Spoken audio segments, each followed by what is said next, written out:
Welcome to FO Talks. With me is Mr. Daniel Bunn. He is the president and CEO of the Tax Foundation. He has recently written a piece on digital services taxes. So let's get right into it. What is the digital services tax and why do you think more people should care about it? So the digital services tax originated in a variety of European contexts, especially in Brussels, where the European Union initially proposed an EU-wide digital services tax in 2018. And then when that failed to get approval at the EU level, several EU member states implemented digital services taxes. And we've seen similar policies around the world. Some of them have gone into place. Some of them they have just been proposed but not enforced. But the digital services tax is a tax aimed at the revenues of large digital companies, primarily American companies, and they often use revenue rather than net profit as their tax base.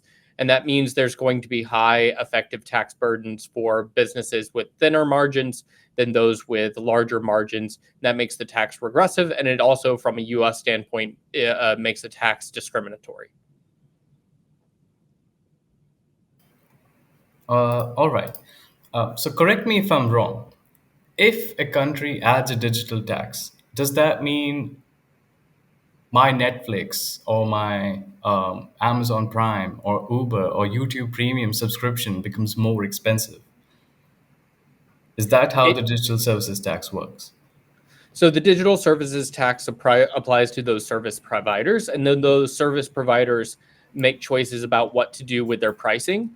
In many cases, we have seen some of those digital providers pass on the burden of the tax to either advertisers or end users, or people who place products on the different services. It's not one specific reaction that we are seeing common to all digital service providers, but it is a tax that can be passed on down the chain to the final consumer or to the businesses that are putting either advertising or products on different digital platforms.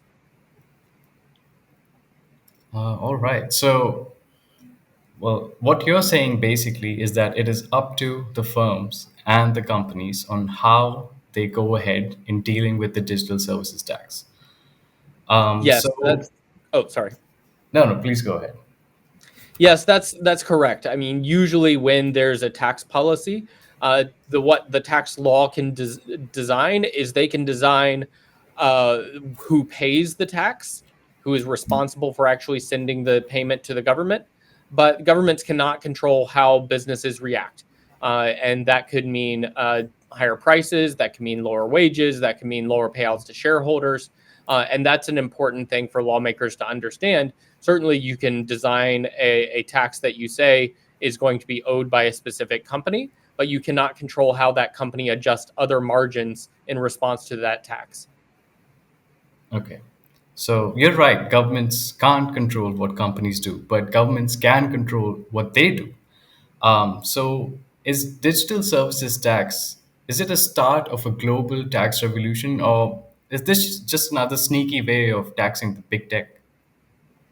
So I think it depends on who you talk to here. From my standpoint, I think it's more of the latter of what you described, where politicians are simply looking at some of the large successful digital companies and saying we want a slice of the tax money from those companies.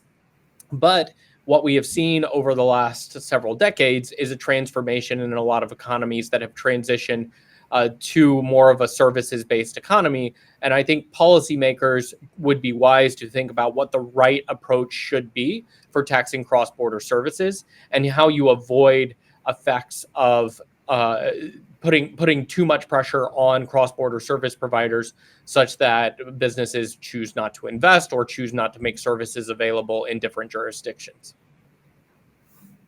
All right. Well, some analysts say that the taxes are a smart way to make tech giants pay their fair share. But some people have an opinion that they're unfair and they're messy and they're not clear on who is being taxed and how they're being taxed. What do you think? So I think that mess is an appropriate way to describe the approach here. So digital services taxes sit outside of, I would say, normal categories about thinking about taxes. So it's not a tax on net profits. It's also not a true consumption tax.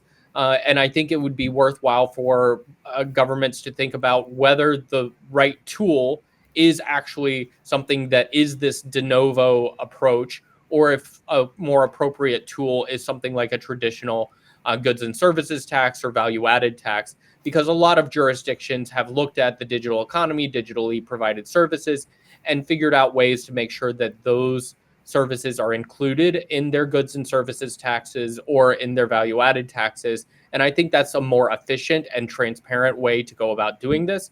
So instead of saying you're taxing the company and the company passing along the tax to consumers, you were able to say, well, this is actually a tax on consumption, digital consumption, consumption of digitally provided services, and that's how we want to treat them. All right. Well, I'm glad you mentioned the goods and services tax. For someone who's sitting in India, goods and services tax, or how we call it GST, is a very major talking point. Mhm. And if I remember correctly, India recently withdrew its digital services tax, and that was in line with the OECD framework. For our viewers who are not aware of OECD, that is the Organization for Economic Cooperation and Development, and it is an international organization that works to promote policies to improve economic and social well-being. So India has done that. Canada recently backed away from its digital tax plans. Why do you think countries are pulling back? So, one major reason that countries are pulling back is because of trade threats from the United States. So, the US under President Trump has been much more aggressive, and I think in a lot of ways harmful in its approach on trade practices. But one of the areas of, I would say, small success has been to target jurisdictions that have digital services taxes and say you need to remove these in order to progress further in trade negotiations with the United States. That we certainly saw that with Canada. I'm not sure how we see that progress further, because the next kind of set of countries that I think the US should focus on are in Europe. There was a conversation with the UK earlier this year that resulted in a deal that did not include removing the UK's digital services tax. But some of these EU member states, the challenge is that the policy for the digital services tax has been legislated at the member state level, but trade authority rests in Brussels. So if you're trying to use trade as a lever to change member state policies, the path is not necessarily very clear. All right. So you're saying a change in sentiment in countries towards digital services tax is because of the Trump administration. And that makes sense because most of the big tech firms are American. And I mean, putting a tax on them seems like a way to charge them more money, if I'm not mistaken.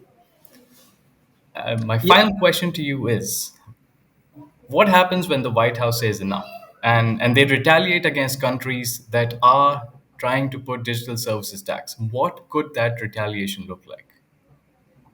it's hard to say specifically, but there was work done in Trump's first administration to identify digital services taxes and counter and tariffs that would counter those. And they those tariffs were uh, prepared based on the amount of revenue that the digital services taxes would bring in. So they were tailored tariffs to the digital services taxes in different jurisdictions. I will note that despite the Trump administration being the leading force here, both in the first term and potentially here in the second term, this is a bipartisan issue for the U.S. Congress. So Democrats and Republicans in the U.S. Congress had very big concerns with the tariffs. So I think one possibility could be that the investigations and reports that were made in Trump's first term are utilized as a starting point for further discussions with digital services tax countries going forward. So there was an investigation into the French digital services tax and several other jurisdictions, and there were tariff reports or plans for each of those. And the Trump administration any day could say, well, we're ready to now levy those tariffs. All right. I actually have a final follow-up question on that. So let's imagine a scenario where digital services tax becomes more common. It's more accepted globally. Who ultimately is going to pay the biggest price? Is it going to be big tech? Is it going to be content creators and consumers? Or will it be small businesses? So I think it's going to be a mix. So some large tech companies will not choose to pass those taxes on to their consumers, and it will be a hit to their overall bottom line. They have to deal with compliance costs regardless. So that's a challenge for the large tech companies that are in scope of these policies. But you're absolutely right. And to my earlier point, there will be individuals and small businesses that use these platforms either for marketing or for product placement, where they may face higher product placement fees, higher advertising fees, or there might be services that are curtailed or less developed in jurisdictions with these digital services taxes. So it will be a dynamic landscape. And I think one of the key things to watch will be how different jurisdictions might work together on common definitions. One thing that's a problem right now is you have multiple digital services taxes that might tax the same transaction 3 or 4 times. So you might have, country A with a digital services tax where you're getting advertising payments from, country B where you have users, and you're trying to figure out why you owe twice on potentially the same transaction or stream of data. All right. So, what I've learned today is that if someone is on the internet and they're watching this, the digital services tax is a matter of importance and it is a topic of relevance for almost everyone who uses internet today.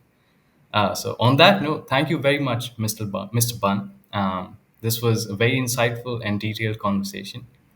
And Thank you so much. And for anyone who really enjoyed this, you can follow Mr. Bunn's work. You can see his writings on the Tax Foundation, and you can reach out to him on all his social media links. Thank Thank you. you. Join the conversation at Fair Observer and subscribe to our YouTube channel.